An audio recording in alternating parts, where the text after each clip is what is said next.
Welcome to Reality Wrestling, ladies and gentlemen. As always, you will find a link below so you can check out this episode for yourself.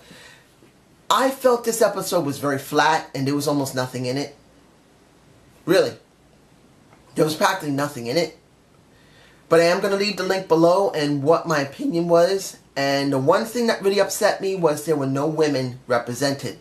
Last week, BCW3 happened and there was no women. Now you could think, well, they were actually at some type of biker bash and they just didn't want to take a chance with the women being harassed by the guys. Fine. But this week, they're not in front of bikers and they're doing absolutely nothing with the women. No diamonds represented. What the hell's going on with this? We should have more women. I'm at the point where I want to try and look at Shimmer or Shine, whatever they call it. Anyway. The thing I just felt was not very good was the promo segments and the interviews. Except for one. One promo, which wasn't too bad. You look at Rob Barnes, his promo sucked. Rex Andrew, his promo sucked. When it came to the Cool and to East Snow, it was a little better. But the only one who shined the best was Ron Davison while he was with Abel Andrew Jackson. This guy, Ron Davison, has character. A lot of it. He's a good talker. Abel Andrew Jackson's a good talker, and Ron Davison is a good talker. I enjoyed that segment between them, even though Abel Andrew Jackson didn't talk much. Ron Davison did, and it was done well.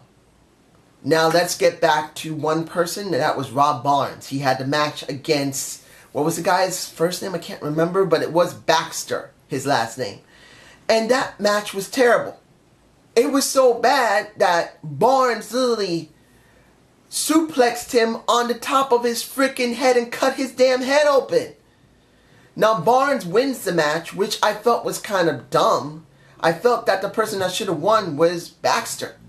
In fact, even though I have not heard Baxter talk, he shows more better character in the ring than Barnes does.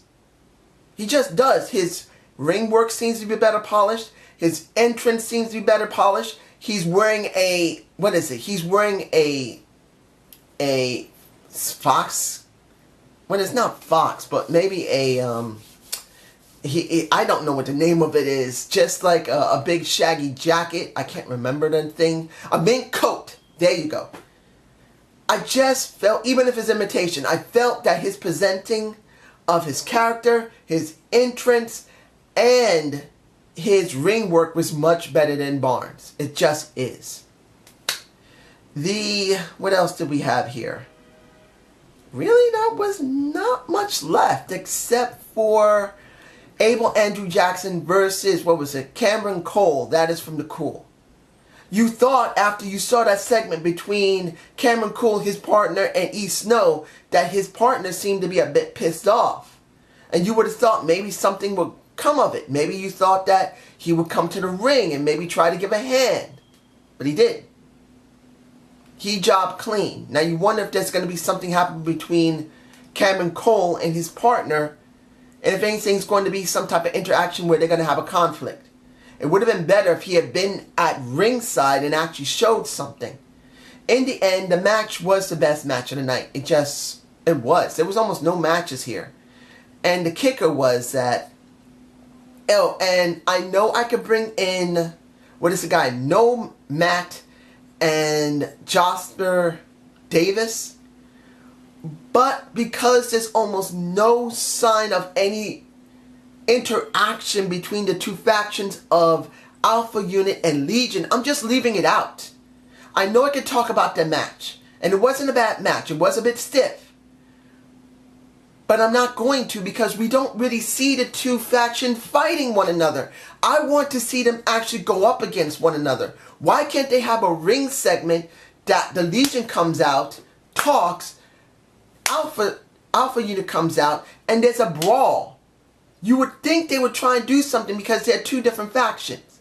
And since there isn't, and we barely see either one of these guys, which the first time I think I've seen Nomad and Joshua Davis is the second or third time I've seen them, almost nothing's there. And I'm not even going to talk about them other than what I just said. But Abel, Andrew Jackson, and what is it? Cameron Cole did have the match. Abel, Andrew Jackson won. And Jackson is getting some Jacksons. I just believe that he is a moneymaker. He could leave there and go to NXT. He is pretty polished. I think eventually he's going to go to NXT. But this is just my point of view. You guys tell me below. And I hope you enjoyed the Zane view. Please give me a comment below. I know I just said give me a comment below and I just said that. It just sounds a little confusing. I will see if I can get my TNA review done, counting if they have anything out. I think they will. Have a good day. Have a good night.